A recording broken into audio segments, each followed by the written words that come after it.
now that Mrs. LaRouche and Mrs. Brinkley have given you a picture of the crisis and the opportunity, we'll begin our panel, which is entitled "The Name for Peace is Economic Development and the BRICS." Now, that title is inspired by the statement from Pope Paul VI's encyclical on the progress of peoples from 1967.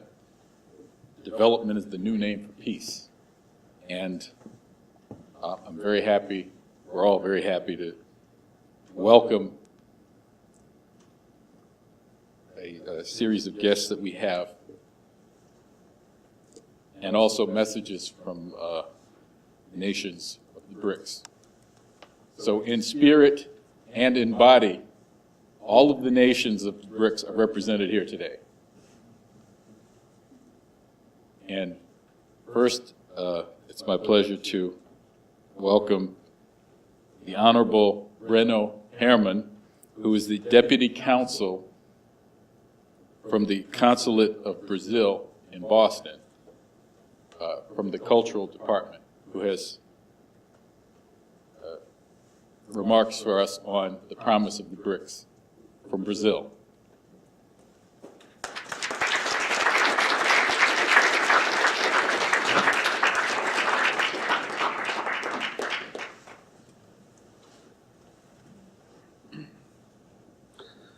Well, thank you very much.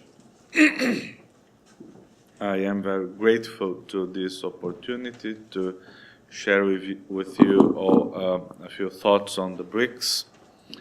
I must acknowledge that I am not an expert on BRICS myself.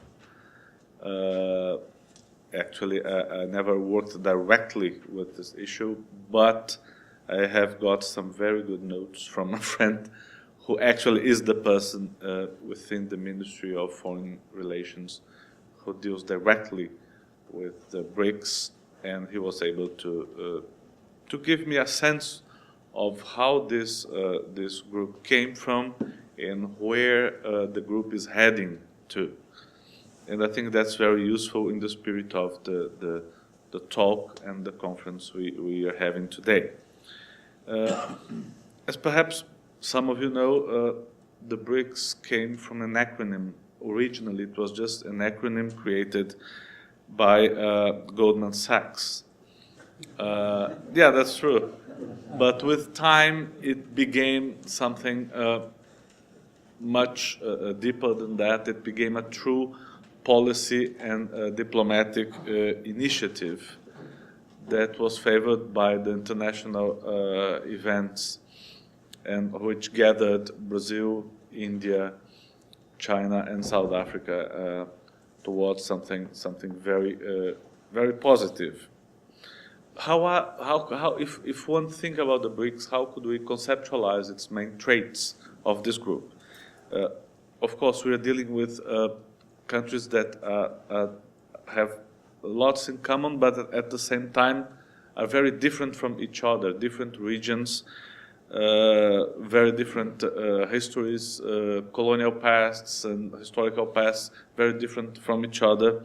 But I would define as the main trait of the BRICS countries and the BRICS overall as a group of countries with hard power, with pragmatic ideas, which are put forward through a very active presidential diplomacy.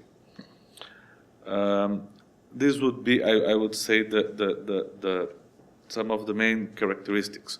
What were the events that helped the BRICS to exist? I would say that after the end of the Cold War and the fall of the Berlin Wall, the international system overall has showed some signs of stress, difficulty with dealing with some important international events, like, for instance, the crisis in Syria we are seeing now. The international community does not know exactly what to do and how to solve the problem. Another example of that is the difficulty in advancing international multilateral talks, like the Doha round. we are seeing how difficult it is to advance these talks and to get to meaningful results. And in a way, the BRICS is an attempt to respond to that and to increase the level of multilateralism that we have within the international system as a whole, moving away from any attempts of unilateralism that have not proved fruitful, and giving different countries around the world the possibility to drive, to have a stronger say in the way international problems are solved. Formally, in terms of how the BRICS formally came into existence, they started only in 2009.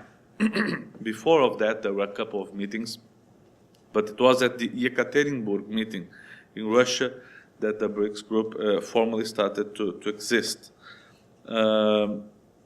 And from 2009 to 2013, we had a first series of meetings, a first cycle of summits that strengthened the group and allowed it to develop some areas, common areas where the countries could work together. I would say that the last meeting we had in Fortaleza, I will speak briefly about that, was a very important event, and I believe it initiates a new phase in the BRICS history.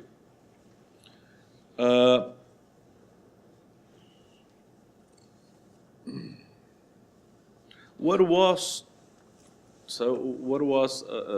originally the purpose of the BRICS today is something much broader. When the BRICS came together at the beginning, the idea was to coordinate positions, specifically in financial multilateral institutions. For instance, after the 2008 crisis, with the emergence of the G20, Brazil, China, Russia, we came to the conclusion that stronger coordination could help us to have a stronger say in the handling of the crisis. But with time, since then, there are a number of areas where BRICS countries are cooperating, like agriculture, health, science and technology, education, and national security. These are all areas which now are part of the agenda when BRICS countries meet, and there is a lot of cooperation going on in all of that. And finally, of course, financial cooperation, which is the last area, and I think it's a turning point for the group. As you know, it was mentioned before, the recent summit in Fortaleza had as one of its main results the creation of this new development bank. The idea to create a new development bank comes from 2012 to the summit in New Delhi.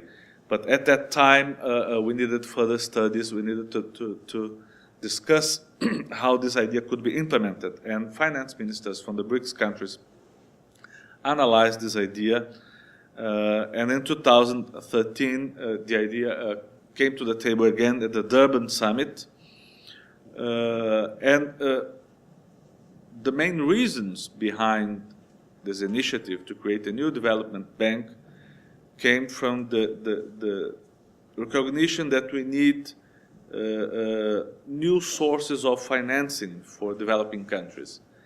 The financing for infrastructure projects in developing countries is very little, very deficient. And this prompted the BRICS to create this initiative. At the same time, the BRICS countries came to the conclusion that traditional means of financing, like the World Bank, they were not fulfilling their mission, and they were not helping much in financing infrastructure in developing countries. So all over 2013, a lot of negotiations took place, and we could come to this announcement recently in Fortaleza about the new development bank. What are the main features of this bank? There is an authorized capital of $100 billion, although the initial subscribed capital is half of it, is $50 billion. And all this capital will be allocated in equal proportions to each of the BRICS countries.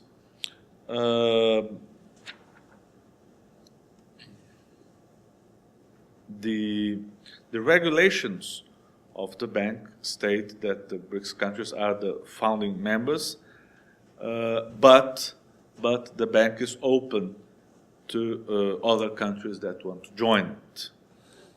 Although the BRICS countries would retain the majority of the shares, other countries could join the bank and could obviously benefit from infrastructure projects that it will sponsor. The headquarters are going to be in Shanghai, in China. We are going to create a regional office in South Africa. And now, in this first phase of the bank, the presidency will be with India, and the board of governors will be presided by Russia, while the administrative council will be presided by Brazil. Now we are going through the phase in which countries have to internalize. The creation of the bank was approved. It is an agreement, and each country has to approve it according to its internal procedures. But we are quite optimistic that, let's say, in 1 year, everything will be solved. 1 year and a half, all the steps will be taken, and the bank will initiate its activities. That was one of the probably the most important result of the summit of Fortaleza. There is a second result that I just want to briefly mention, that also in Fortaleza, the BRICS countries approved the creation of a reserve fund of $100 billion, and this reserved fund can be used as a cushion among the countries against international crisis and volatility overall. And this was also a result of this Fortaleza summit held in Brazil. I believe these results are quite significant. They point out to we hope, a positive future of cooperation and development and sponsoring initiatives for infrastructure. Of course, the bank